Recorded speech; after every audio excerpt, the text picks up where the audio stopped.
bringing you into the conversation. So before we even get started, we're going to talk about how you do that, okay? Now, the best way to do that is desktop, laptop, all right? Browsers you want to use, Google Chrome and Edge. Do not try Firefox. It likely will not work out well for you, okay? Now, it is possible. Man-made things go crazy. We could have technical difficulties all through this show. Who knows? Last time we had a thunderstorm. We just finished having another rainstorm, and things went pretty all right. We're here. We're live. So as long as we're here, we're going to try to keep it going. So desktop, laptop. If you do have a mobile phone or an iPad or a tablet, you can still click the link that's in the description or in the live chat. It is pinned. It will bring you into the audience. Once you come into the audience, if you have a laptop or desktop, you will then be able to participate in the live call-in, and that gives you the privileges and the luxuries of being part of the conversation that will be shared with many across the YouTube platform. If you don't, you still can be in the audience. You still can be in the comment section. You still could be in the live chat like many are in the YouTube, all right? And of course, you know, if you do super chats, they will be read out throughout the show, and my moderators do a pretty good job, as well as Mary Beaner, to try to make sure I don't miss any. If I do miss some, trust me, I'll find a way to make it up to you, okay? So we're going to get into this because we got some things going on. Yes, we're still in break, but we ain't break. We're still on, okay? We're still doing great things. We still got a lot of good things coming. We got new VIP members. We got that autograph poster by Valtteri and Joe that's going to go out to one of my lovely supporting viewers. And we got Gunther, right? We're going to talk about Gunther in a minute, but let's talk about some soft topics.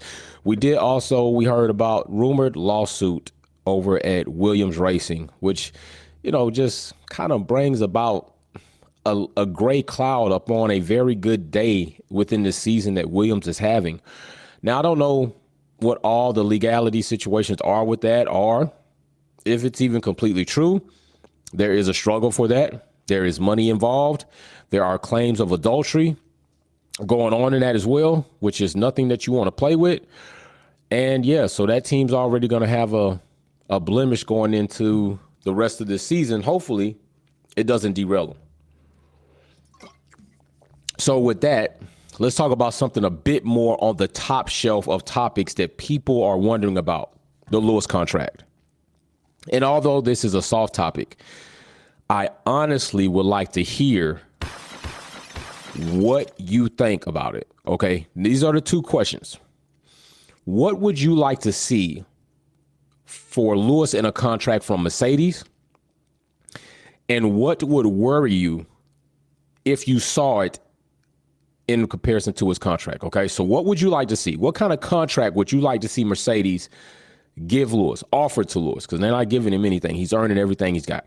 What kind of contract would you like to see Mercedes offer Lewis? And if a contract did come out, what would worry you if you saw it about that contract? Now, I'm going to start off with myself. I'd like to see something 5 years plus legacy deal type. 5 years of straight racing, opportunity for Mercedes to finally get a car so he can at least get his 8th world championship. Right now, Lewis is still in very good form as a competitive driver on the grid. He is in subpar machinery. The team has made some strategy mistakes, and they haven't handled this era of regulations well. This does happen in the sport of Formula One. It happens in other sports as well, but definitely you can go through the eras of Formula One and see what regulations changed, and then see how teams struggled and see how teams overcame those challenges. Red Bull just hit the sweet spot. Why? Adrian Newell. You know, it's no secret. It's not unknown. Okay. So 5 years, at least for me. And that gives him an opportunity to get his 8th. That gives Mercedes an opportunity to finally get a car delivered to these drivers. And Lewis Hamilton and Russell, I know a lot of people are not feeling Russell right now. I know it. I know y'all not feeling him. I know it. I understand why. I'm not mad at you because why? Because I'm with him too. And just recently, Russell threw some more shade. Well, it's shade, but truth, but still, coming from Russell, there's some undertones to that, right? Saying that Lewis Hamilton saved his career because had Lewis left in 2021, after the 2021 season, not returned in 2022, people would have pointed the finger at Russell and said, you're the reason why we're losing. And that could go both ways. So are you trying to say that Lewis, because you suck, they're not really blaming me. Russell, you got to watch him. I think we've all learned at this point in time. Russell says some very undertone things. Russell is not a guy that many Mercedes fans have trusted. Uno is coming in. I like to see Lewis get the same 5-year contract consulting on strengthening his car. Let's go. Uno's going to be the first one to take the F1 minute. Let's go, my brother. Let's get it. Give me a mic check, good sir. 1, 2. Can you hear me? Yeah, I got you. Good at you, bro. I see you. Let's go, bro. You got your F1 minute. What would you like to see? What would worry you if you did see it? Well, like you said, we want to see Lewis get that 5-year contract, plus also be like consulting, just like what you get with Helmut Marko, but consulting more into strengthening the car, strengthening the power, more conduction into making the team get more stronger, and pit stop racing as well. Make them do more training in pit stops, right?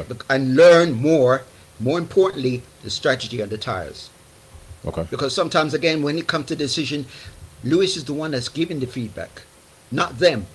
They can come up with a strategy and getting them to win like get second, get into the podium. But Lewis is always knowing when to handle the tires, because at the moment he's the one that's making this car work. Okay. So when you see the guy put his technology mind into the car, feeding the car, also homing the car, just like I said when he's getting onto the curbs, you know exactly that he's taking his time, warming up the tires and handling the tires. So during those times, you get him absolutely managing like he's actually part of the team, but in the same time, he's also conducting data so that they can understand more technology of the car, rather than giving him, like what you see Toto kept saying to him, Lewis, keep driving the car, please, come on. I know the car is bad, but Lewis is saying, look, we can make it more improvements. We can do this because I see some kinks, I see some little nicks, I see some of this, some of that. It's like you're getting a date of cheese and someone say to you, what flavor do you like of the cheese? All right. Hold up. Uno, don't go hot too yet, bro. We got a lot of show. Don't go hot too yet. All right, I'm gonna come back to you. All right, I got you, my brother. Uno, we got. He trust me. He gonna go in. Trust me. We got time. Uno, hold tight, brother. Will is coming in. Lewis contract. Let's go. What's up, brother, man? What's going on? What's going on, bro? Doing all right. Go ahead. What you got? All right. So for this contract, I'm gonna go the opposite way, and I would like to see a 1 or 2 year. I think he continues to go with the 1 or 2 year, and I'd like to see that because it just opens up more options. I think that there's a lot of things that are probably put into that contract. Some people have alluded to that in the Discord and all that. Mary, of course, has alluded to certain things that they put into that contract. So I feel like if they go year to year or every couple of years, they can then make those modifications, whether it's team ownership, things like that. So he can slowly work his way into becoming that part owner that we all think that, is going to end up happening. He's already doing team ownership with his own, with Vita Carbon, right? He already has the Denver Broncos ownership. He has all these different things that are going on. So I think that if you continue to go with the 1 year, the 2 year, I think he's starting to work certain things into that maybe we're not privy to, like shares in stock, things like that. So then maybe he starts to take over like Ineos's shares, or I think everybody's going to start to maybe give up some of their shares to allow him in. Obviously, it's money, so that's something that's very, very techy. But I think that if he just goes 1 year, 2 year, he's going to be there anyway. So I think the 5 year just locks him into something that maybe he doesn't want to do for 5 years. And we know he does a lot of different things outside of Formula One, so he has a lot of different things going on. So I think 1 to 2 year is good, and then he can always change up what he wants to do as the years go on. True. Another good thing about the 1 to 2 years is kind of similar to why Dak's agent was fighting to get the less time, 4 years. We want to be available when the market changes. We want to be available when the sponsorship and advertisement dollars come in. We want to be able to come back to the table and readjust this contract according to the right market value. So very valid point right there. In 5 years, that's beyond the new regs, or beyond not the new regs, the engine changes and all that. So tire changes, all that. So I think it really does line up well to just have him do the 1 or the 2 year like he's been doing lately. Okay. Like that, brother. Don't forget, man. Matter of fact, let's go ahead and do it, man. WPPN. Go ahead and wrap it up, man. Let's get it in. I'll come back to you. Nah, we can do it. Let's do it. Let's do it. Let's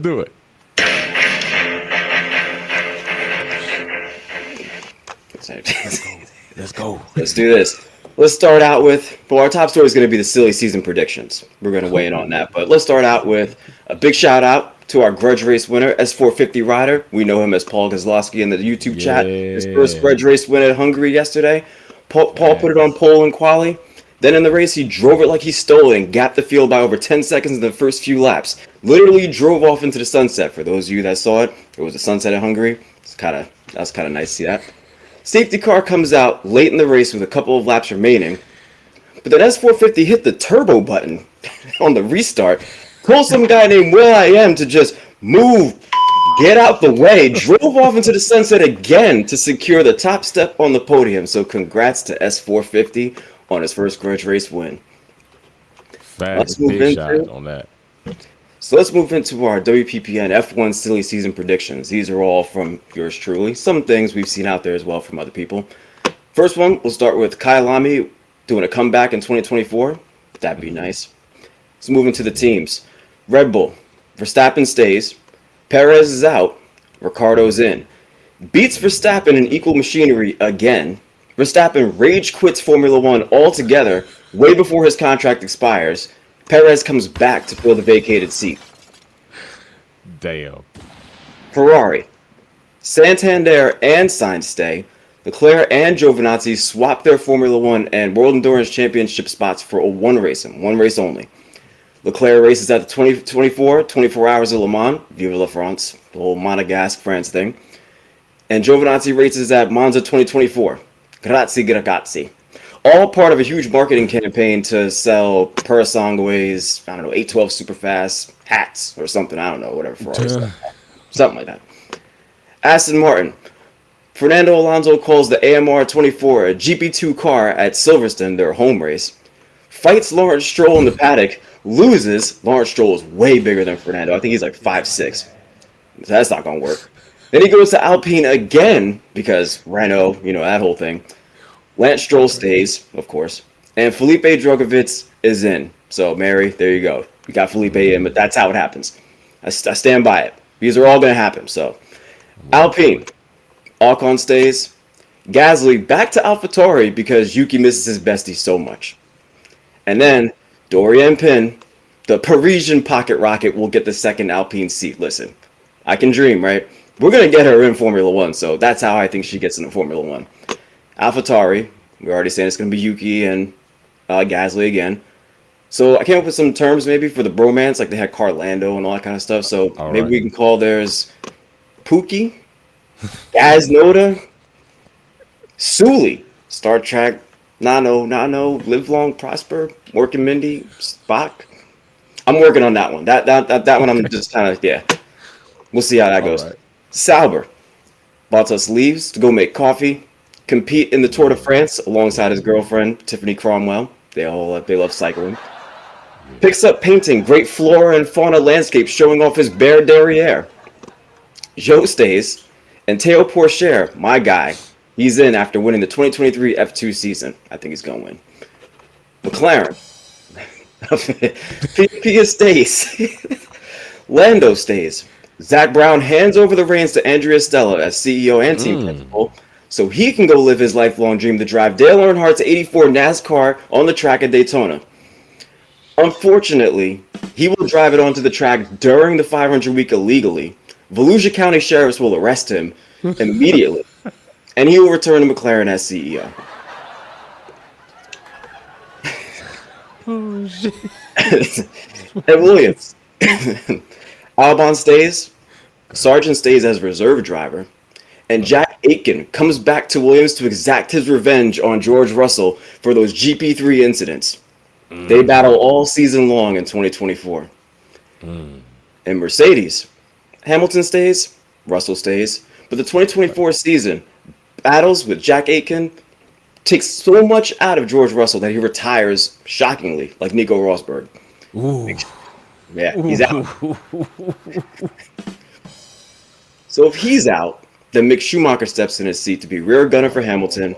Sir Lewis Hamilton captures his 8th. Damn. And HAAS, finally, in HAAS. Let's get into it. Hulkenberg stays. Magnussen is out. Robert Schwartzman steps in from the Ferrari Academy. Okay. He then makes a fire album under his musical moniker Schwartzy. He makes music under this name Schwartzy. He makes music with XNDA, Lewis's musical moniker, and Charles Leclerc. We're going to call their group the French Connection. No. It's sort of like Crosby, Stills, Nash, but not, but kind of that, but not. But we'll see. They'll make a fire album though. And now I'll wrap it up with paying the bills. And this week's sponsor, we're going to go down to Kyalami, since they're going to be back in 2024. Kogi's Kyalami Capers, served fresh and pickled with a side of Nova Scotian lox. Give Kogi's Kyalami Capers a chance, just like the FIA better give Kyalami GP a chance. Back to you, Jay. So before I let you go, did you practice that Kyalami? Say it again. Oh, Kogi's Kyalami Capers? Yo, did you practice that shit when you came on here? That's a good one. Oh yeah, a couple times. Kyalami Capers. Couple times. I don't want to like just steamroll through it and mess it up, trip and fall out the gate, or hit the hurdles as I'm coming down this back straight. No. Got you. Hey, bro, I see you sporting that gold though. I see you. Hey, so let me ask you a question. What's up? You think so? We got Max Rage out. Rick comes in. You got Alonso backtracking, Gasly backtracking. But Charles, you really believe he stays? I think he stays. I don't think that in 2024 he would be out just yet. I don't think he would want to be out or anything like that. I don't think there'd be any available seats as far as where he'd want to go. I think he really would stay with Ferrari, but that whole like swap out thing, I mean, he was there at the World Endurance Championship. Maybe he has some dreams of doing that in the future, but I do think that in reality, I think Leclerc would stay with Ferrari. I think that he came up through their academy, had the whole Sauber thing and all that. I think that he just is a lifelong. I think he's gonna, he definitely would stay there. Sainz is a different story. I don't know if that would happen there. I really think that they just get the car sorted and it's not so on the edge when you try to push it. Because Leclerc, again, is one of those that he's going to push it over the edge. And I think if the car was sorted, he would definitely, we saw it in 2022, before, it became the silly Ferrari season, that he definitely can compete up there. So I think if the car gets sorted, he definitely will be able to compete for race wins in a championship. But I just think he's a lifer. Okay. All right. That's fair. Thank you, my brother. I appreciate that much. And Mary Beanie says, I already said Lewis' contract is done multi-year. Yes. You have, but we want to get into the particulars of this contract. Whether people know if Lewis signed this deal, multi-year deal, that's not enough. People are wanting to know what is in detail with this contract. Him staying, what's 1 + 1? Is he going to do 1 or 2? Like Will said, is he going to end up doing 5? Is there going to be a legacy attached to that? Is going to be something built? We want to know particulars, details about this contract so people can understand the future for Lewis in Mercedes. And also, I think a lot of people I'm going to say this. I think a lot of people are waiting to see what this contract's going to outline, to see what Mercedes' loyalty is and how much they're really behind Lewis Hamilton. Because I think there's a little rift in the fan base and in the spectators as far as if people really feel Mercedes is truly behind Lewis to really get his 8th. I think there's just a slight undertone of doubt there. I don't know what you think. What do you think about that? I think there is doubt among the fan base. I think that I think the fan base thinks, and myself included, that maybe they're not doing enough. But I also am trying to give it time because I know that with the cost cap, it's not like the previous seasons where the top teams like Red Bull, Ferrari, and Mercedes would throw 400 million at a season and just figure out the problems that way. It's not the same thing. So you go into these new regs, and if the car really was just that bad, and they weren't listening to them in the beginning, and they should have been, of course, and now they realize that it's now a whole entire chassis change, it's just not something that they can do right now. So I have faith in them. I just think that I can sympathize and empathize with the fan base where they're kind of getting fed up and getting to the point where they're saying, are you really throwing, everything behind him and making sure to get that 8th?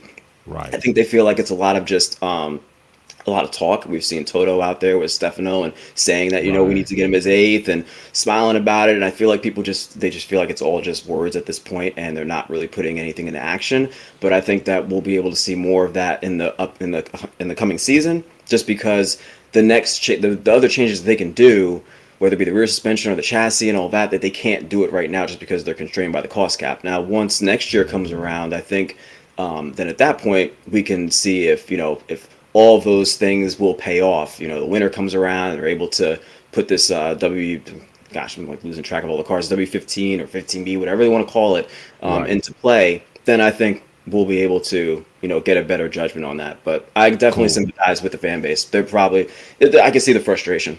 Okay, cool. Thank you, my brother. We're going to get ready to hit this first real block right now. We're talking about Gunther. We're talking about HAAS. We're talking about all the shenanigans that lie there at that team. All right. The most un-American team on the grid. I've said it several times, involved in sanctions and all with Russia and Russian money, Russian drivers, Russian liquor. Gunther got asked to get into a black SUV by Russian people. Good thing Gunther was smart. He did not get in that SUV, or maybe we'd have a different team principal, or Gunther in a different condition in which he is right now. But now, rumored, of course, there is some legal battles going on, or at least words throwing around the camp that Gunther wants his piece of pie. He wants what's his. And I'm going to say this. HAAS is, at some point in time, probably more then than now, were not they still aren't. But Gunther did bring a bit of cachet to HAAS with his quotes and his characteristics and his pizzazz, the words and everything he says. I mean, it's not anything that relates to race pace. It's all stuff that really works for Drive to Survive episodes. Outside of that, it's, if we get to see him on an interview, it's like, okay, but now Gunther's saying that he feels that he should have a good enough stake in this team to really benefit financially from this team. Rumored, of course. If that is the case, some figures thrown out there are $900 million is what he's thinking he should have some slice of. The team has been offered, they've been offered, of course, to be acquired, to be bought. And now that maybe some people see some value in the team, and I'm not sure if it's the team and the accomplishments are not even accomplishments, but maybe the performance being a bit better-ish than before, or is it really just driven off, although we got 650,000 so-called calculated American viewers have dropped off of Formula One for a very good reason. Tired of seeing, I told people this a long time ago. Although Americans can support crooked politicians and many other things, a very broad line is drawn in the sand when it comes to sports. Americans in general do not like cheating, theft, imitating, copying in sports. They don't like it. They frown upon it. And seeing what Formula One did to Lewis, what they allowed to continue to happen, and now what will go down in history is probably one of the biggest scandals in Formula One. It will go down in history, and it will be forever talked about. So if you're a Red Bull fan and a Max fan that wants to say people are crying, or you want to say this, you're going to have to hear it forever, because that's factually what it was. Viewership has dropped off. Not only that, but it's not, I want to be very clear when I say this. Red Bull and Max Verstappen dominating just only 2 seasons. One last year, this season, I do not believe is the full reason why you're seeing that viewership drop off. It is the why they are dominating. They are dominating because they cheated. They were allowed to get away with cheating. They are benefiting from that cheating, and they're dominating because they cheated. And since you have cheating tied to that, people are not feeling it. They're just not feeling it. They're like, this is bogus. It's not real. We can't really take you serious.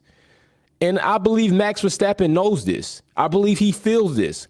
I believe he thinks about this. Anytime somebody talks about a 2021 championship, I really believe Max Verstappen knows in his mind, I really didn't get it the right way. Like, I bet it's not even really good for him to talk about, honestly. Anytime he talks about it, he thinks about that. Then 2022, he could probably think about that a bit better, but still it's like cost cap, damn.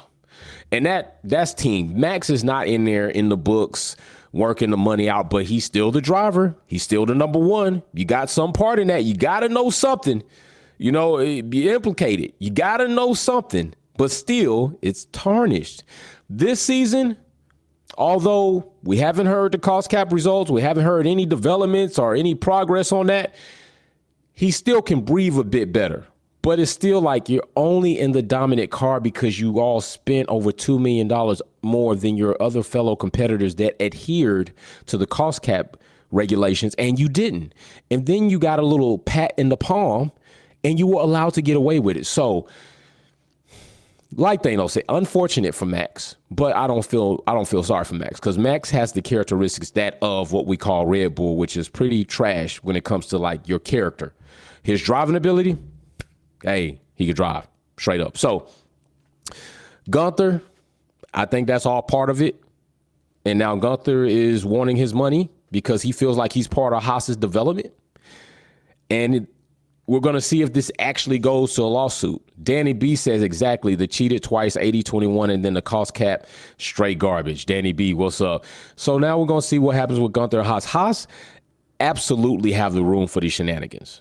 They just do. Right now, K-Mag is not performing like he did last season. Nico coming in, he's doing a pretty decent job for what they need.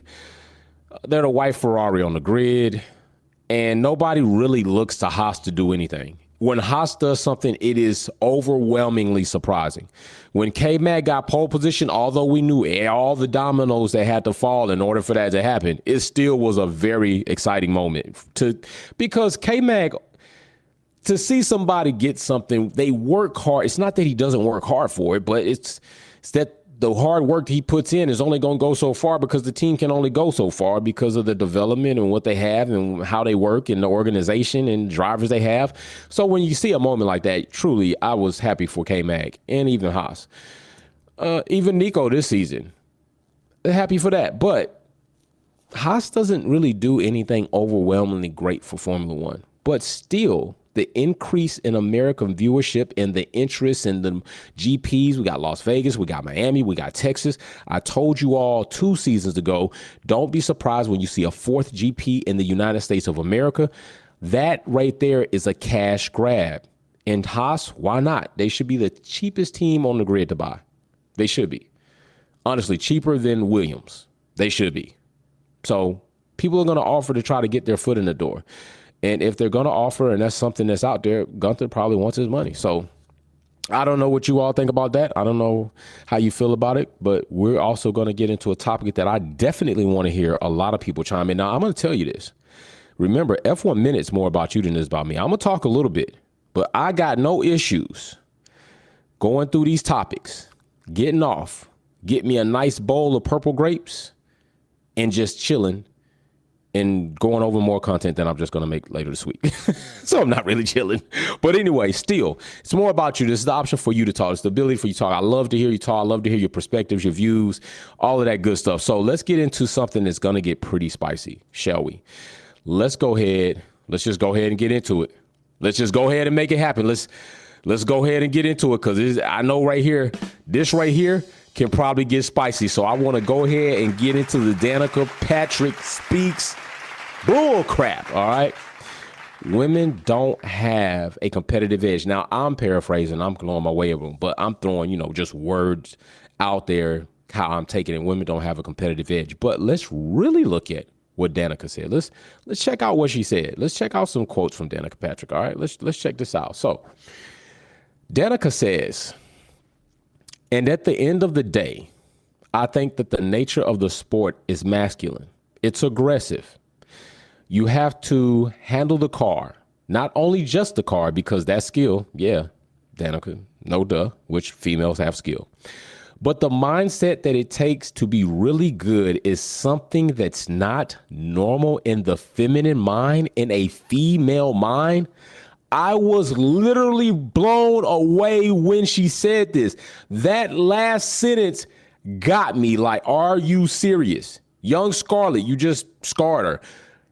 To be really good is something that's not normal in the feminine mind. What the hell are you talking about? What are you talking about?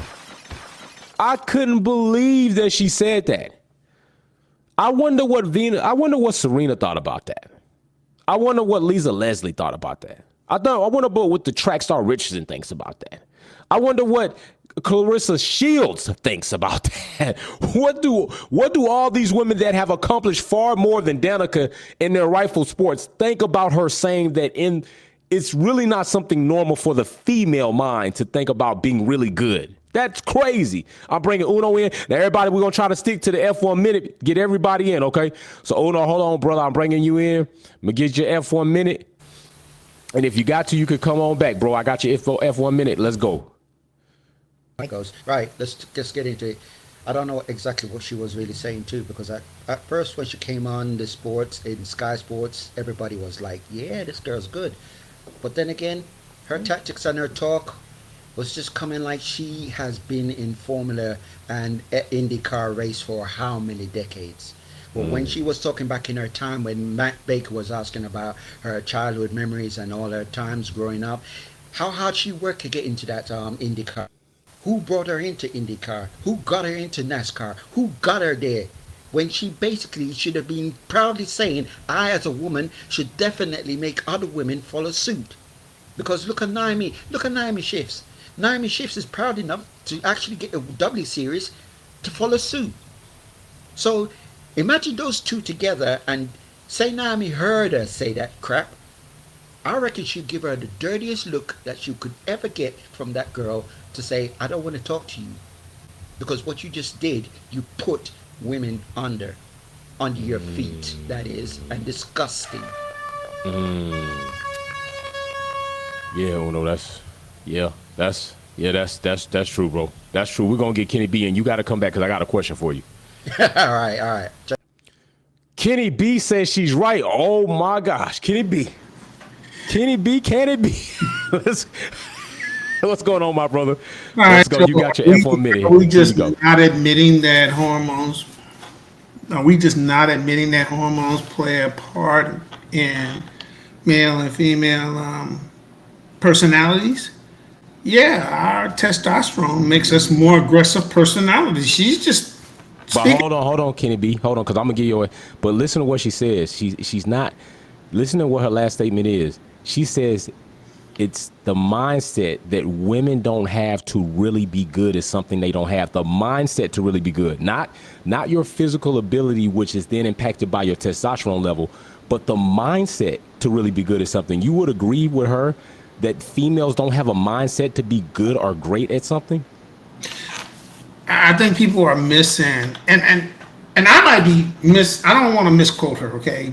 Boom. But Gotcha. what I'm Go ahead. hearing this is, and what I've been seeing, especially like with World Cup soccer and other stuff, and you hear the commentators make small comments like women are not getting their cleats custom made for them because they've got to make all kinds of changes to their cleats in order to be comfortable out in the field.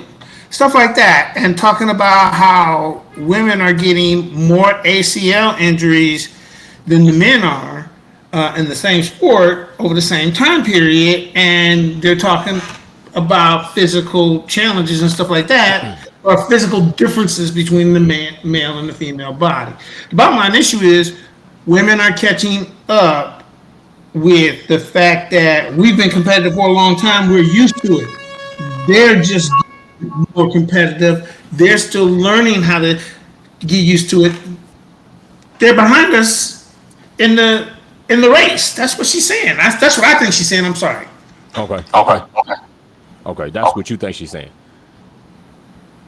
Yeah, that's what I think she's saying. Okay, so hold on. Make sure you come back because I got another one coming on. Make sure you come back. All right.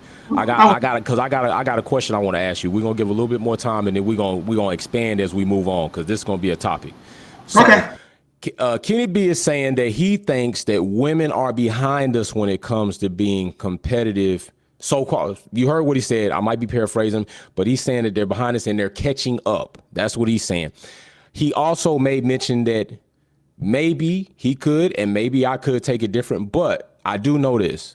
You have to be fully responsible and you have to be ethical when you speak, okay? Because I think when Danica was coming up, if somebody told her what she just said, I would love to know how she would have responded to that in her younger self. How would Danica respond to that at 15 years old? if somebody came and told her, listen, it's not normal. It's not okay for you as a woman or a female to think you're going to go out here and be competitive in any one of these cars. Yet Danica went on to achieve some things that a lot of male drivers haven't even done. She's got a race win. You can name more drivers in Formula One that don't have a race win than do. So what is so different in comparison to her removing the greats, right? Removing like Kenny B says, the unicorns, and then the rest.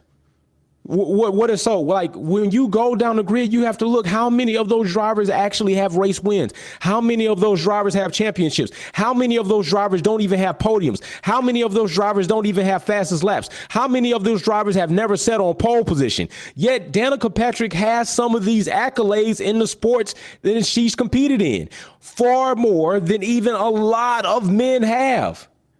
So my take on it is, when we talk about testosterone levels, we're talking about, yes, does it have an impact on how you mentally can be aggressive? I can tell you this. I've watched kids, females and males together, and I can tell you more times than not, I've seen the females are a bit more aggressive and aware at that age. As they come up, true, testosterone, estrogen, all that stuff comes into play. But you know what I think comes more into play? Psychology and mental conditioning that you're a girl, you're a boy, you're supposed to be strong, fight everything. You're supposed to be, hey, cook, go play with the dolls, tend to the house. I think it's mental conditioning. I would love to see how many of us are going to get in the ring with Clarissa Shields and think you really going to have a shot at that. I'm just saying, I'm not even up for domestic violence because that's why I'm not even up for men and women in contact sports. It's just something in my childhood I've seen, and it really strikes me the wrong way. But I'm just saying, in that sport, hey, how many drivers do you think Jamie Chadwick would be better than right now? I'm just saying. I understand she's competing, right? And then this is the bad thing. Jamie Chadwick might be midfield, and they'll throw her a bunch of damn salt. Well, if she's midfield, there's a bunch of people behind her, and I think she's the only woman on the grid, so those guys behind her got to be men. They're guys. So what's up with that? So she's better than all of them behind her, but yes, she ain't good enough because she's a woman. Well, they ain't good enough then. I mean, so what's the excuse for them? What's the excuse for the ones behind her that she's in front of? If she ain't good enough, then what are they? That's why I think we got to be real careful when we're talking about certain sports. When we're talking about a sport where you're controlling machinery, it's skill, like Danica said. Right there, you said it. It's skill. Danica, evidently, you had showed people, exhibited these skills. You drove for HAAS. You drove for Andretti. You accomplished some things there. Now, maybe Danica, now I will say something, because it didn't look like Danica took this pretty well. It didn't look like she took this too well. But when this happened, look at her face. Now look at Danica's face. You see her face right there? He's only making a joke. He only made a joke about her not being used to being up front. Danica basically indicted females, women, that they wouldn't be good enough. So if her face looked like that about a comedian whose job is to be funny, about making a joke about her not being comfortable at the front, what should your face be when people make statements like you made? Kenny B, true, but Kenny B, hey man, I be loving. Hey, Kenny B, come on, brother, let's go. Let's go, Kenny B. Look. Marlon Wayans put out a post. He put some audio with it, touched people the wrong way. Put the post back out again and said, really? Y'all don't get this? Look, everybody's not going to see the same comment or take the same comment the same way. All right? Facts. That's the bottom line issue. And I truly believe that what she's saying is women have to work twice as hard to get to the same spot as the men in this sport. That's true. I'll ride with you on that. That's true. You starting from behind. You don't get the simulator time with the top teams. You don't get the track time with the top teams. Even the men who come from Formula 2 who come into Formula 1. It's a huge shock to their brain, the amount of brake power they have in the turns and the G's that they pull. It's a huge timing change for them. If the women aren't getting nearly as much time as the men, yeah, they're starting from further. Hey, Kenny B, I will ride with what you just said, because that is a concept that exists even in the corporate world, right? Even in the corporate world, Yeah. completely accurate. I ride with that. Completely accurate. Okay. Definitely, my brother. Definitely. If you put one of these females like Jane Chadwick in our RB16, how will she do? It's going to be a huge shock from what she's used to. Because she hasn't given them the opportunity. She's had no time to start making adjustments. Her brain might be able to make adjustments faster than other guys in the field, but she doesn't get the chance. So how do you know? She started from behind right there. Good point. Very good point. Hey, I'm with you all the way on that one. That's an Excalibur point right there, brother. That's an Excalibur point. Hey, so Kenny B coming with some fire. Where the hell y'all at? That was a good point, and we've talked about that. Now listen, in the Wolves Den, we're gonna have Tanya on tomorrow in the Wolves Den, and we're gonna be talking about this. And all of you Wolves members are gonna be able to ask me and Tanya questions. We're gonna be hot and heavy on this topic as well as some other topics. Okay, Will coming in, Danica. Let's go, Will. All right, here we go. I knew this one was gonna be some shit. I sensed it. I was like, oh, this is gonna be the one. So everyone's, we have the A side, the B side. I'll play the B side on this one, right? So you kind of ran through some of the accolades and everything. We know best finish, IndyCar 5th, NASCAR 10th. You're beating pretty much a third, maybe like pretty much 2/3 of the field. So goes alluding to what you're saying before, that the accolades are there. She's done very well. A lot of these people that were in IndyCar and NASCAR were steadily there, saying that she was just a marketing tool, just a plant, not really doing anything, but still a race winner, of course. Pole position in all the series she's raced in. Rookie of the Year, IndyCar Rookie of the Year, Indy 500 Rookie of the Year. I mean, only one of 14 drivers that's led a race in NASCAR and IndyCar. The stuff goes on and on as far as what she's done, but I will go into that whole thing of that whole interview. And basically, when you take one thing out of it versus the whole entire interview, you take it out of context, it will seem like there's something a little off there. I'll be the first to say, because I am a Danica Patrick fan. I always have been. A real straight shooter. She's always been like that. From cold ass Wisconsin, T-Pain, ask Denny Hamlin when she went up there and grabbed him by his race suit. Ask Dan Weldon, R.I.P. Or Paduno when she was like, "It's not my fault. You're so slow." I mean, there's a lot of things that, she has a lot of fire, and she comes with some pretty straight shots. But at the same time, one of the issues with Danica is, and I'll be the first to say it, she is the worst when it comes to just speaking about anything. It never comes out the way that I think she wants it to. And it always comes off, it just comes off in the wrong way. In that same interview, she did give some advice as far as how women could get into that position to the going through the feeder series to get to Formula One. She gave a little bit of advice. Of course, saying more track time. She was saying that just show what you can do, because she can only speak to her experiences, and her experience was coming up in the States and going over the UK and then coming back over when Bobby Rahal picked her up, was just track time. Show what you can do. Now, we know that's hard in the Formula Series through the feeder series up to Formula One to do that. Right. So again, she spoke a little bit about that maybe that has to change. And that's really all that can happen. I think that when she says those things, like the comments that you posted up on the screen, and also the comment in the Sky interview, it comes off wrong, because she's really just speaking from her experiences and coming up through the same thing. She has for years, and I think it's just become new to some people because they're not used to seeing what we saw over here in the early 2000s when she was coming up. She's always said she doesn't agree with the segregated series. She's always stuck to her guns on that, and I have to at least respect her for that she's never faltered on it. She really does just think that it should be more integrated, and they need more chances. They need to give them more of a shot. Now, how I am when it comes to women in racing. I'm always highlighting those things, whether it be the Formula Academy, before it was even on TV. I still would always put those in my segments to say, these are the things that we need to pay attention to because they do need a shot too. And they never get any of the TV time. They don't get any of the sponsorships. She spoke on that too, where she kind of joked about it, saying, I didn't get any kind of minority money or anything like that. And I know she was kind of taking a dig at how they're going about it when she said that. But at the end of the day, she still is like stateside, like our Michelle Mouton. She's our Layla Lombardi. She's somebody that really broke down a lot of not to say maybe broke down barriers, but she has, because there have been people before her, but she set a lot of records and she came up through the ranks to be able to get to some of those places that we normally wouldn't see somebody like a Danica Patrick to get into those rooms. And I think she also caught a lot of slack during that time because of the whole GoDaddy deal. Let's be honest.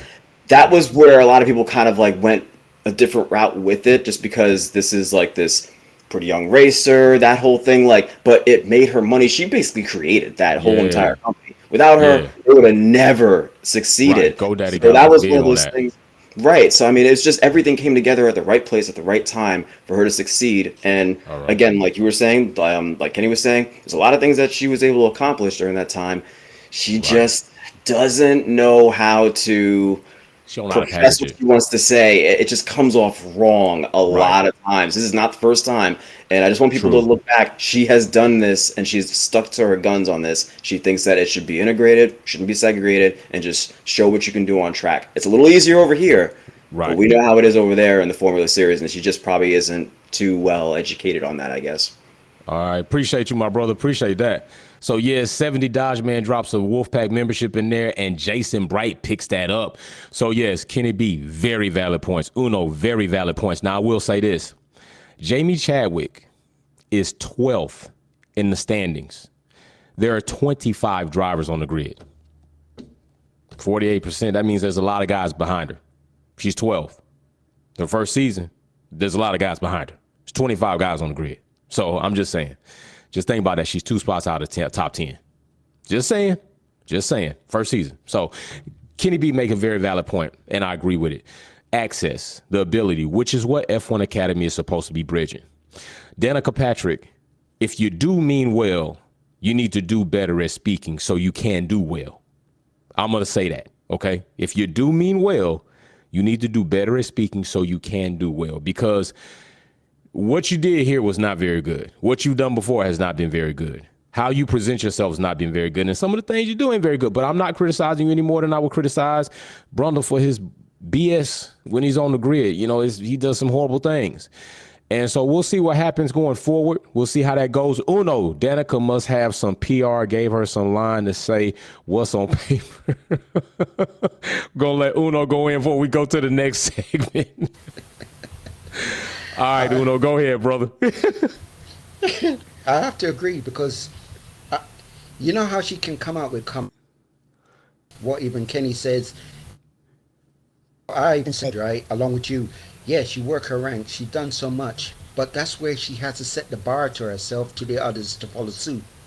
Because when I heard that interview, yeah, I'm surprised, I'm amazed, but at the end of the day, that's not her really coming out with the comments, because it felt like she was coming too much. When the questions was being asked, she was coming too hard. She was going too fast. And she was coming out too egotistic as well. So,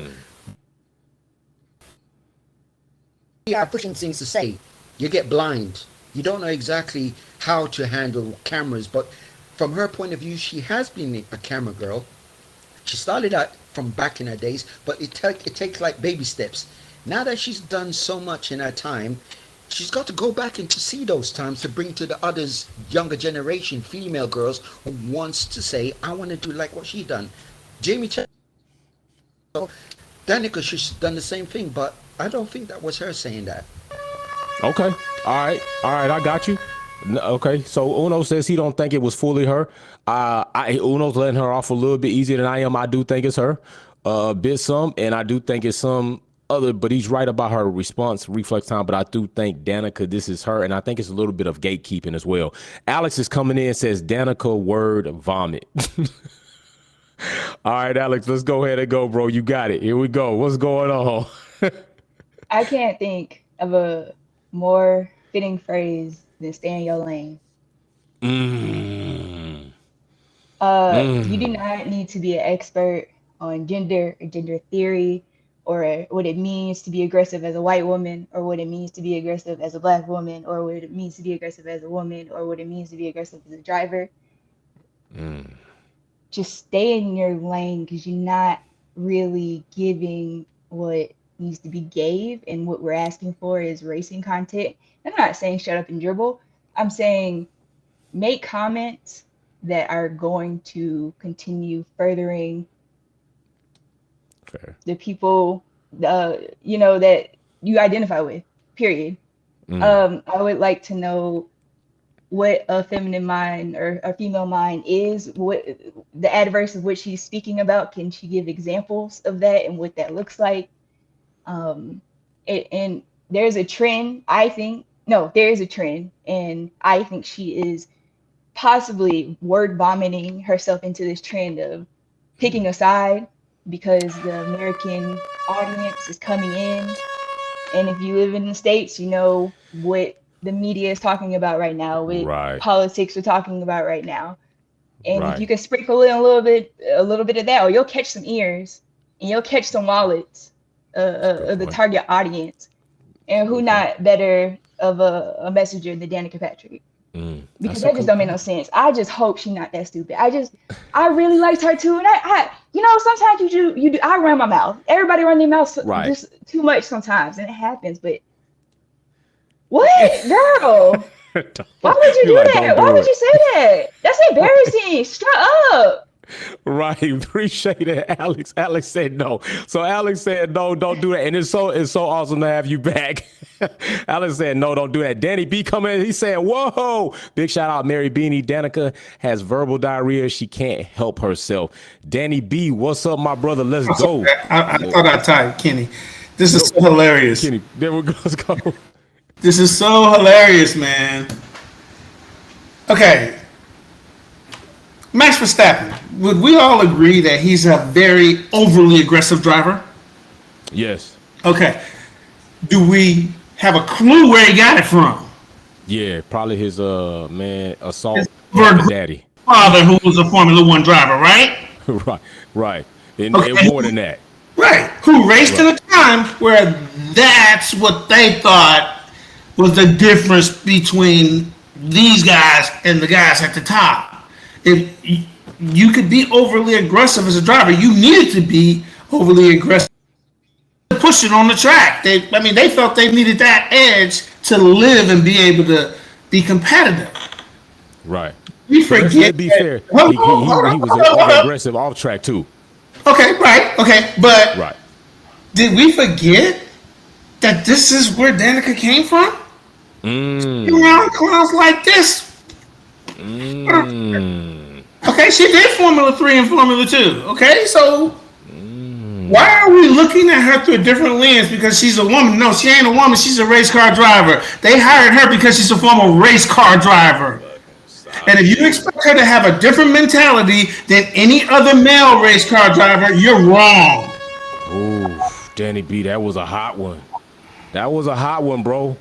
That was a hot one. You really brought that one around, bro. You brought that around, bro. You kind of damn with it, and then you made that damn turn on me. That was nice. Not only that, but controversy always brings ratings, more money. Trust me, Danica is fine. She ain't going nowhere. It's the same kind of stuff that Netflix did. They were telling half truths and half lies, and they attribute all their success to Netflix. I think they need to attribute some of that to Lewis because he was winning in a spectacular way, doing some spectacular things, and he had competition. Facts. All right, Facts. but that's another topic I don't want to get into. Facts. I don't want to. Kitty B dropping bars and yeah, hitting to what Alex also said.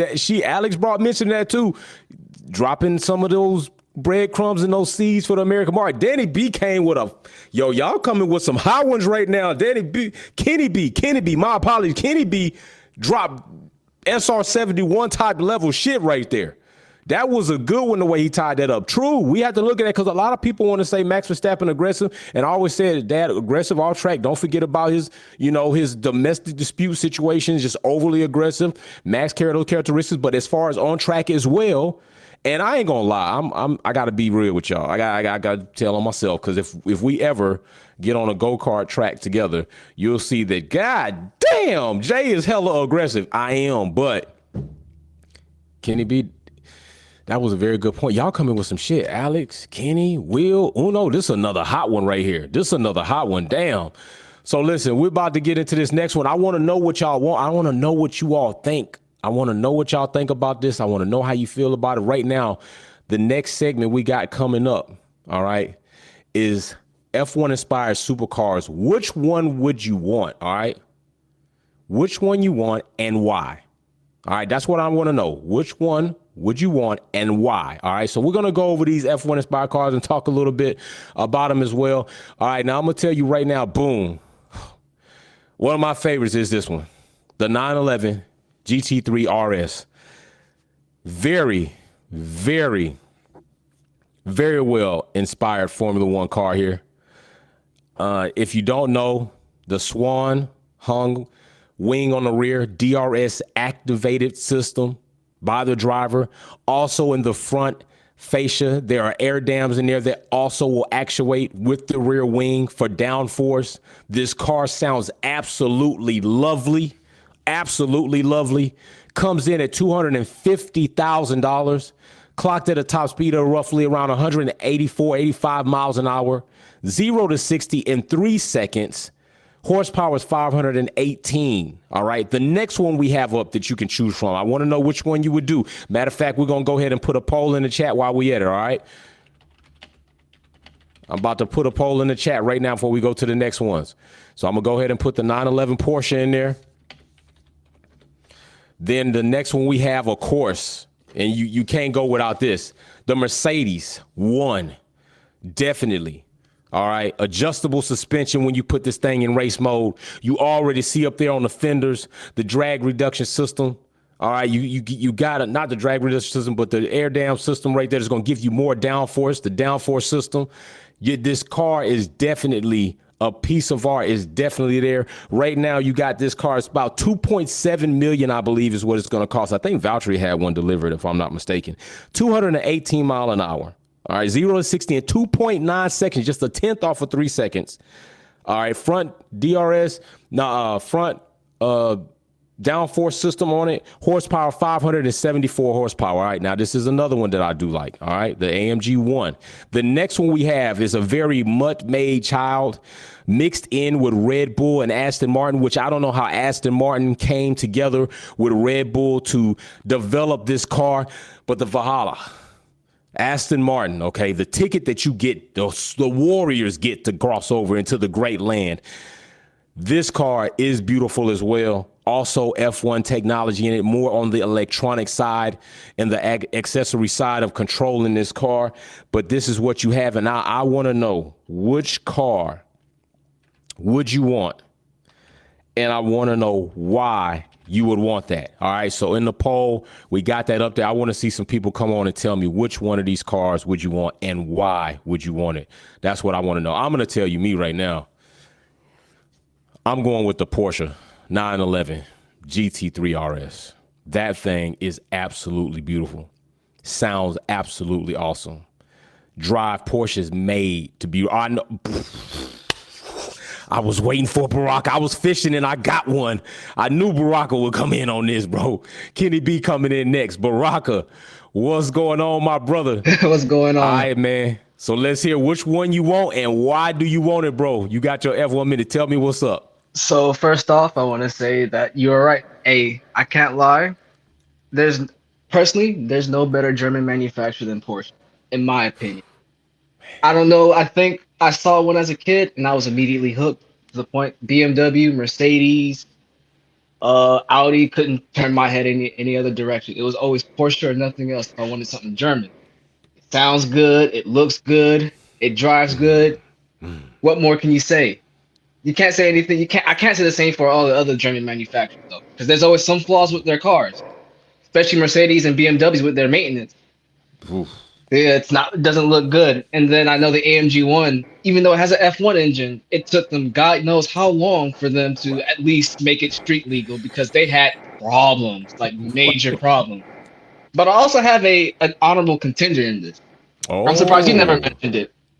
So it's not the new one, but the OG Honda NXX. Of course, I gotta rep the I Japanese see brands. you. Of I see course, you. I I see you. got, even though it's Red Bull. I know not it's frowned upon here, but when they had the Honda tribute, I had to cop it before they sold out. I feel you. I feel you. But people don't understand. Even though I wasn't born, I was born in '99. The OG came in around like '94, '95. Pretty much prime Ayrton Senna. Ayrton Senna had a huge play in how Honda developed the Honda NSX. And to this day, it's probably one of the most sought after Iconic. JDM cars It is. in the world. It is. Like I've seen one in car shows. Left-hand drive right-hand drive. Right hand drive. Hondas. Right. I kid you not, if I had the money. The new one here is the new one. I don't even call it the NSX. Yeah, it's cool and all that, but the OG Honda NSX is by far Right. my favorite Formula One inspired car. And then also the McLaren F1. Okay. The okay. McLaren yeah. F1 is So, also you going back a little bit further. Yeah, you going back a little bit further. It's That's like- why. That's Yep. why. Yeah. Center seat. center seat. But I think if it wasn't the Porsche, it has to be the OG Honda. That's the car Okay. I would get. I'm surprised you never put it in. No, I didn't put it in because I'm talking about cars within Right now? this last right Yeah, now. I Of course, we got understand. the NSX and the McLaren F1. You can even throw, if you really want to throw some other ones in there that have been some dogs. You talk about the S7 Saline. You know what I'm saying? You that thing, right? Come on now, bro. You know what I'm saying? Come on now, like hey. Yeah, I you got already know. All right, that's a Yep. big fact, bro. All right. We're gonna bring you back. We finna get Kenny For B sure, up for here real sure. quick. All right, Kenny B, you coming in next, and then Ben, we got all Big Hurt coming in, Kenny B coming in, Will coming in. We got Kenny B, then we gonna have Will come in. Oh yeah, let's go.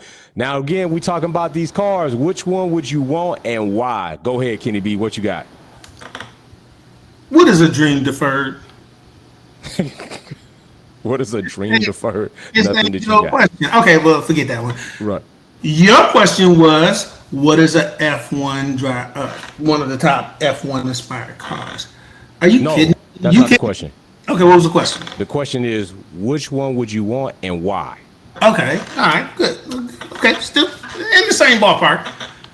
I mean, no car has had more inspiration from F1 than the AMG Project One. Do you see any of the cars that been mentioned have an actual F1 engine in them? Give you that. So that's the one you will want. Absolutely. And I believe the horsepower that you mentioned was just from the ICE. That didn't include the electrical system because when you include the electrical side, you're up around over 800 horsepower or whatever. I mean, remember, this car does like 215, 220. All of the other things that they wanted to Honda, and I want people to understand something, okay?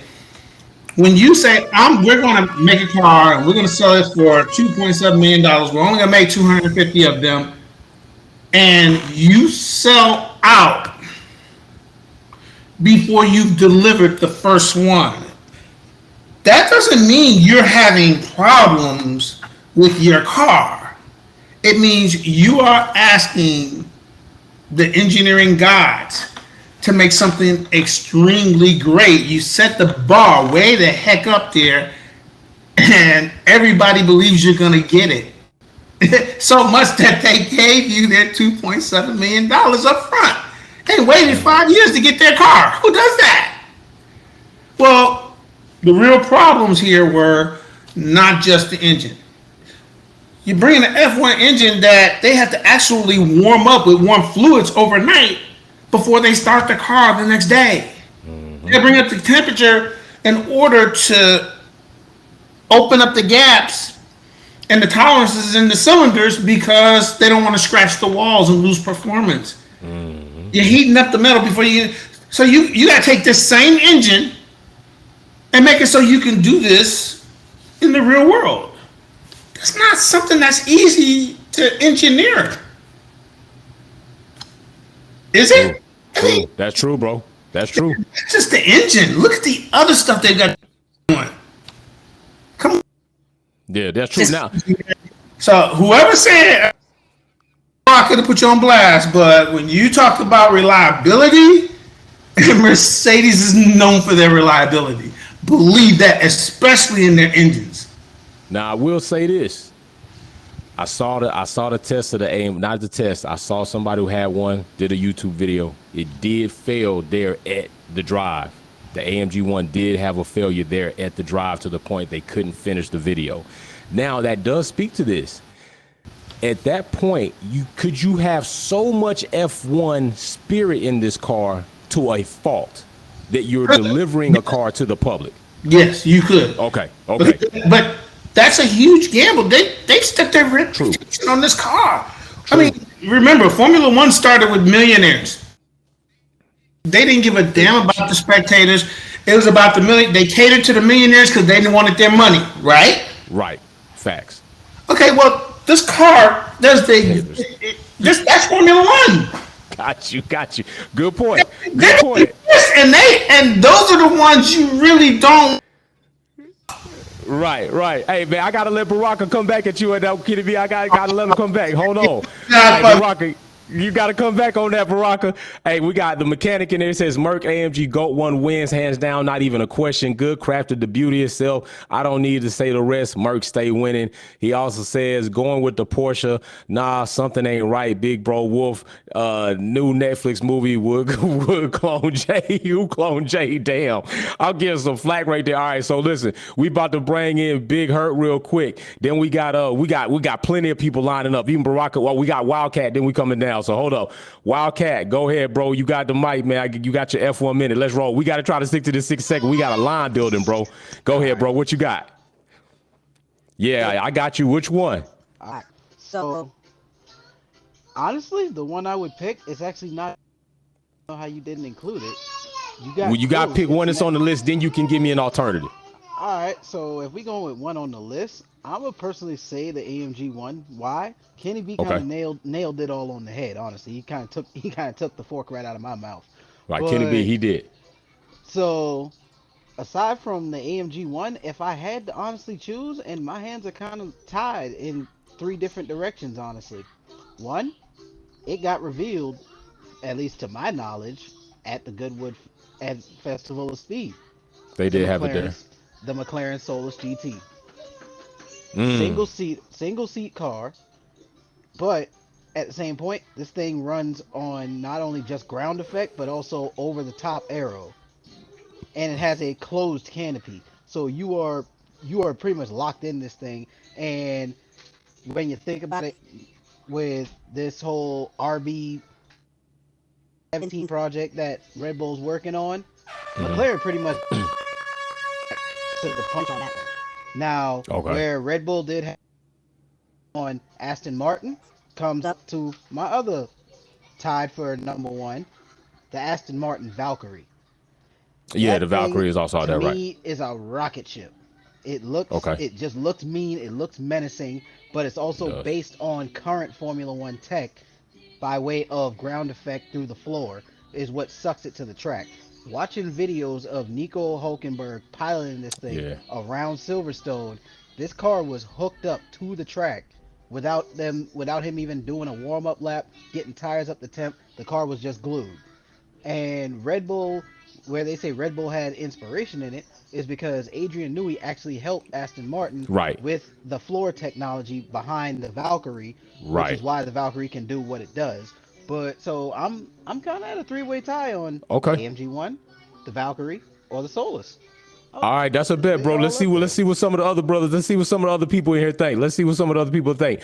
Will, you coming up next, bro. Then we got Big Hurt, and then we got Baraka coming back. Go ahead, Will. What you got, man? Which one and why? All right, you're on Wheelhouse now. We're talking about cars. Let's get it. I think he took my car. I was like, I was going to come in with the Valkyrie. And I was like, damn, I knew Wildcat was on it. He was on it. That's definitely the one. I mean, that's the one. 6.5 liter Cosworth engine. It's got the Rimac battery in it. It's got, I mean, the thing is, they made it the right way. I would love to pick the AMG one out of all of that, but like you alluded to before, when Chris Harris did the tests and all that, they were having a lot of issues with it. Now, I got to give Merc respect for trying to actually take a Formula One engine and put that into a production car, because they're the only manufacturer that actually tried to do that. That's the big difference between their car and all the other hypercars out there. That car has what is basically a Formula One engine in the car, and that's why it's been so difficult to get that to actually work on a production scale. And we've all heard about the numbers where it's like $500,000 to service it after like 50,000 miles or whatever. They actually were the ones that tried to do that versus all the other manufacturers. They're just developing engines that aren't Formula One engines. They're, like I said, 6.5 liter V12 in the Valkyrie, things like that. So this is actually something that you could put on the road that's supposed to be like a Formula One car. Sounds like a Formula One car.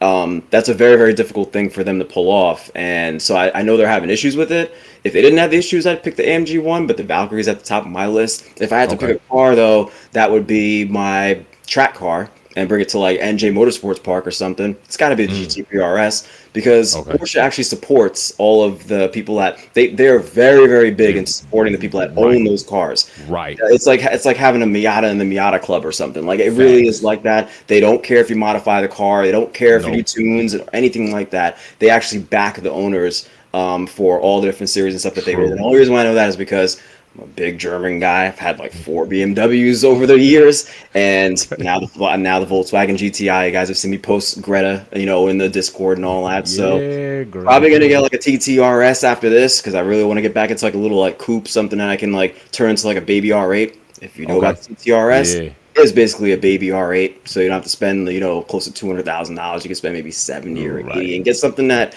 can still keep up on the track and stuff like that. And also, did you see the drag race between, I think it was a, what was it? It was that RSX and that 918 Spider. I knew. I didn't. Car guys know. Guys know. Yes, I saw it, bro. I was like, oh, no, did Jay see this? Because I was like, did you see him slapping those? Oh my gosh, slapping it again. I was like, and he got it. I was like, I got him. I was like, Will see, now we getting into some real gearhead stuff. Will is talking about, y'all gotta go check it out. Will is talking about there's a race right now, there's a race right now that's out, a drag race between a Honda RSX I think it's the K20 motor in there, and it's racing a 918 Spider. Go check it out. We're talking about 4-cylinder Honda power. Mary Beanie says, Jay, you forgot about the Subaru Impreza. What a car. It definitely was a car.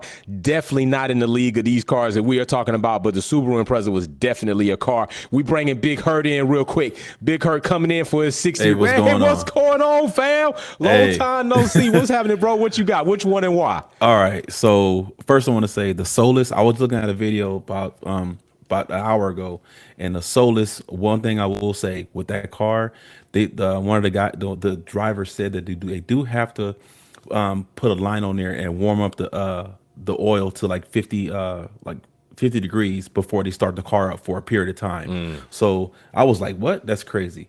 That was what Wildcat was talking about. Right. But GT3 RS, I went to the dealership. I know you live in Atlanta, or down there on Peachtree, last Thursday. I'm gonna buy one next year. I went to go talk to a salesman. Hey, got his name right here. Hold on. Got his name right here. Got his name. Hey, got his number.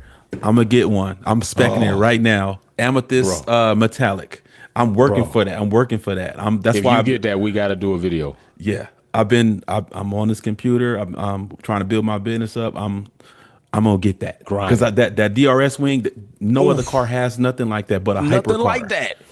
Even in the front dam, it's got the opening valves for that whole system. It works together, bro. Ain't nothing like that. People sleeping on that right now. That 911, that thing nasty, bro. And the salesman told me $2,500 to put your $2,500 to lock it in, and $30,000 when it goes into production. And then when you get the car, you got to pay the rest or whatnot if you're gonna finance or whatever. But at the end of the day, I'm gonna get one. I'm gonna say this real quick. Okay, what you got? For some reason, I don't understand why, but Sky Sports or FIA, Formula, whoever, they believe that we can't see that Max and Sergio, because I don't have no love for either one of them, but Max and Right. Sergio at the beginning of the year were pretty much neck and neck.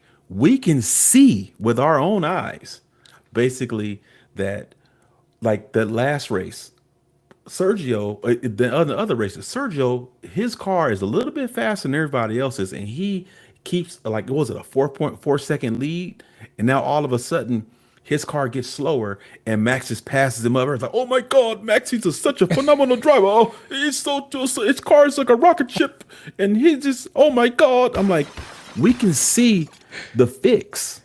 We can see it. Oh yeah, this is about to get in. We can see it. Like, we're not stupid. Like, in America, when people cheat, when the power structure cheats or anybody cheats, they're really slick with it. It seems like in Europe, they're like, you didn't see that, just like we didn't see what happened in 2000 when in 2021. Oh, you didn't see that. Oh yeah, like we're not fixing the results. Like, we're not stupid. Right. Like, come on, man. Right. Big facts, Big Hurt. Appreciate you, brother. Hey, man, miss you much, man. Keep grinding, though, bro. I know you're working on something. All right. Hey, Kenny B, I know Kenny B. Baraka. Let's go, Baraka. Spider. Before you go, Baraka, Spider R35 says, just give me a 911 Turbo S and I'll be good. Says, my Audi A7 got DRS. That's what, hey, Baraka, man. What's up, man? Go ahead, man. Listen, what's up? Go. First off, people complain about it only being 518 horsepower compared to the Valkyrie and AMG 1. But people don't forget, 518 in a small car like the 911 goes power to weight fast. ratio. The power to weight ratio, I think, is better than the other two. And for Kenny B, I hate to say it, the Project One looks good, sounds good, but it's not practical, in my opinion. It's like out of the three, it's probably one of the worst cars to own in terms of practicality. And then you got, the Valkyrie, Adrian Newey was involved. So, Aston Martin were on their P's and Q's to make sure that car was going to suck to the ground every time it raced. And then with Porsche, Will stole it from me because I was about to say it's like Porsche supports racing. So no matter what Porsche you buy, and you take it to the racetrack, they will find ways to support you. They have Porsche support races here, I think, in IMSA, the Carrera Cup. I hope they probably do something with the 911 GT3 RS because I think that will be a beast of a track car that will crush the competition it's in. My God. And to the point, it's like, you know what? Once I get this degree done and over with, I need to save up some money, run up to Peachtree. You already know where. You already know where. Well, I need to ask him that dealer's number because tell him it's like probably not now, but in the coming years, you may have another customer asking for a car such as that. I'm just saying. I'm just saying. Here we go. We got Kenny B coming back, so you might not be done, bro. Hey, if any of y'all didn't watch it, I got a video about the Porsche GT3 RS. When it came out, I did a video. Like, I was very, very wild about that car. Spider R30 says my Audi A7 got DRS. Mechanic says my S63E performance can't be touched. God on track. Damn. Kenny B coming in. Let's go, Kenny B, bro. What you got? I ain't throwing no daggers or nothing like that, man. Barack, I love you, young fella. You got good words out there. I just disagree with everyone because they're not taking into account. Okay, Barack just said something practical. True. The P1 is a two-seater side by side. Okay, I don't know what else to say. It's how much more practical can you get? It's got a small boot in the front where you can put custom luggage. How much practical can you get? But my most important question is, the Project One is the one Formula One inspired car that is a hypercar, but it's a V6. What are the other cars? What size engine is that in the Valkyrie? Oh, the Valkyrie, goddamn near. I think that's I want to say a 10. Yeah. Yeah. Okay. It's a 10 in the Valkyrie. Now I don't know about the Solus. What's in that? At least an 8. Let me see what we got. So when you put on top of that, they estimate that before they finish delivering their final cars, the P1. 12 in the Valkyrie. Okay. So the Mercedes estimates that before they deliver their final cars, they will have changed from the regular rotors that they were using on the front to the new flex axle motors, which are 3 times the size, 3 times smaller, and have power in them.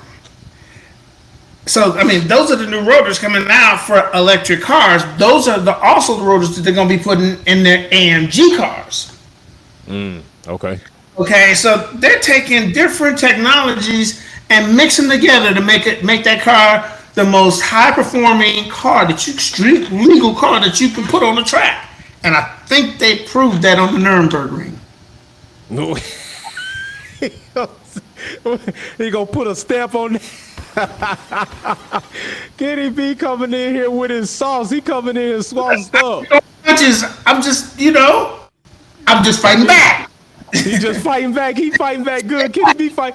Hey, who else want to get in this? Kenny B said, Hey, that is true. Barack said practical. I ain't gonna lie. Now,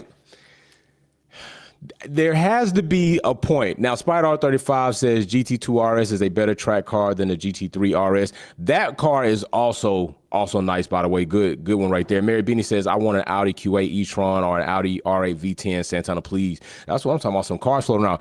Like, practical is one. So, if you have a performance car and you just want to get up and go drive and have a track day where you can really have a performance influenced and good day, the AMG 1 is really not that. Now, once you get it going in your own track, probably having a blast if you can continue the track day. And it is that. So when you buy that car, first of all, you got to have the type of money like this car. Let's just be real. It's called I don't give a fuck money. And you got it and you take it out. It's really about the wow and the technology to have. This is as close to Formula One as you can get on the street. But when you start running on track, is it not going to look a certain way if a 911 is running laps? Next thing you know, you overheating. Next thing you know, maybe your system's not working right. You pulling off the track. I ain't gonna lie. If we talking about reliability at the track, consistently running, and I just want to go dog something, we talking about the 911 to me. If you want something where you, hey, I'm gonna pull this thing out, you gonna see I got a F1 car on the street, then you talking about the AMG 1. That's how I kind of feel about it right now. Kenny B is fighting back. I got to hear what somebody say. Here come Will, track days. I knew this one was coming. Here we go. Let's go. You started to allude to the whole entire track day thing, what type of cars you can bring. And if anyone's been to a track day, then you know that these cars are going around for multiple laps, spending a lot of time on the track. And everybody knows that if you're going there's certain cars that are just really, really good for putting around a track on multiple laps. And Porsches are pretty much like your Toyota Camry of going for track days. They can go and put in tons and tons of laps and it not be any issue with that car when you go there. And I don't care which one you're bringing. I don't care if you're bringing a Boxster, a 718. I don't care if you're bringing an old 993. I don't care if you're bringing something that's newer. It doesn't matter which one you bring. Those kinds of cars are just ones you can put through the paces and not have any issues throughout the whole entire track day. So some of these other cars that we're talking about, yes, you definitely need to have, like you said, FU money. You need to just be pretty much come with a crew, come with, there's a whole different world of, when you go to track days, to see certain people coming with multiple parts and sets of tires and things. You still have to pay for separate trailer for all types of right. So I mean, for something that you can there was a video of a guy, if anyone's seen the YouTube channel Petrolicious, there was a guy that had I want to say it was maybe like a late 80s or early 90s Porsche. It was a 911, of course. And it was his daily, it was his everything. He would be able to go and get groceries in this thing. He would go to the track day in this thing. He would run the canyons out in California in this thing.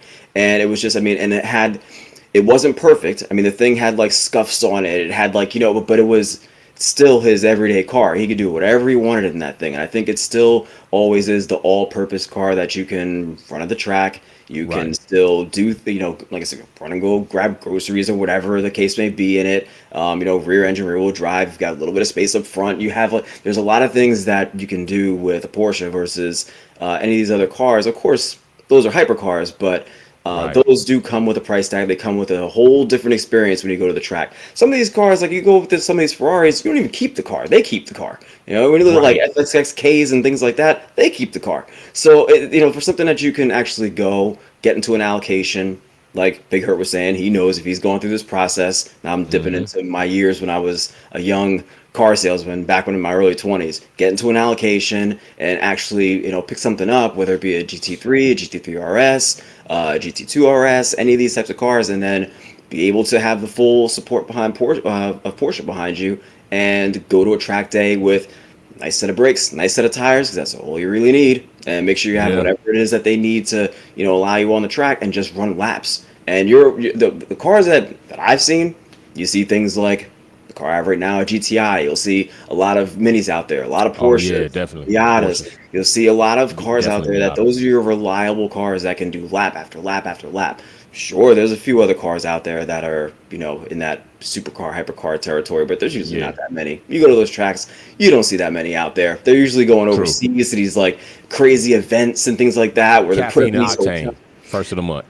Yeah, exactly. Cars and coffee. Cars and coffee. They pull it out the garage just to go and show it off and say, "Yeah, I have this," and then they just pull it right back home. So I would again, I put it in the poll as well. The Porsche is the one. Yeah, that was right now it's leading. Appreciate you, Will. Hey, Big Hurt coming in. He said Mercedes. Let's go, Big Hurt. What you got, bro? Okay, 60 seconds, come and go. All right, so my thing is this. I was thinking about the AMG one. You get it? Yeah, you say you paid. How much was the car to make? $2 million or something like that? 2.7 or something like that. $2.7 million. Right. That compared to the Porsche. If you go to the track, if you go to the track with an AMG one, what's going to happen? That car, you got to have a Mercedes pit crew. You got to have mechanics. You got to have a whole team. So you're going to have to pay all them people's salary and for a whole day and feed them and everything. It's going to cost you upwards maybe $100,000 just to run that car, and then say if something breaks. Like, you know, and you got to get that car brought there. And if you drive, like, you're not driving that there. Yeah, you're not driving that there. So I think that car, it's a great car, but it's for those people like I would say Lewis, Valtteri, or anybody else is a collector, and they have the money to keep that thing up, and they're just kind of move that car around and hold on to it. You know, great car, but like the GT3 RS, you start it up, crank it up, go to the track day, and you can drive it. If something happens to it, and race on the way back home. Yeah, you can go back home. Right. You can drive it there, race it there, drive it back home. Yep. Big fat. Hey, bro, when you get yours for real, hit me up. We'll do a montage video or something like that. Yeah. And also, people got to remember something that Will and I are all talking about, Baraka. Porsche North America is in Georgia. So there's another resource right there, you know what I'm saying, as far as that's concerned. So definitely. And I'm just going to tell y'all right now, Jeezy had a Lamborghini, and I'm telling you, he was on the side of the road with that Lambo. So I'm just saying there's a lot of cars out there that look great, that sound great, but they're not cars that you can really enjoy and drive them the way that they said they're supposed to be driven for long periods of time. It's just not that way. Appreciate you, Big Hurt, bro. So yeah, it's just not that way, but it is a very, listen, to me, that car right there, nice, looks something like a duck. I do like it still, and of course, the arrow there is basically it's gonna be on a line. The other car, the AMG one, beautiful car, beautifully made car. Some McLaren hits there, you know what I'm saying? But very beautiful, and the tech is crazy. The Valhalla is another nice car. Like if they ever made a Swordfish 2 movie, I would expect to see this in there in black and a chrome illusion purple is what I would expect. That GT3 911 is a dog. That car is a dog. All right, I'm telling you, that swung hung wing, the DRS activated system, that car is go watch the video that I put together. I'm trying to tell you, the car is a dog. That's my choice. Kenny B is choosing the AMG 1. Baraka's rocking the 911. Big Hirsch rocking the 911. Will, I think he's going to go ahead and rock the 911. And Alex, I'm pretty sure she rocked the 911. You know what I'm saying? So that's it for the day. Definitely a nice way to close this out. I just wanted to get you all opinions, see what kind of car people we had in there, what you would definitely choose.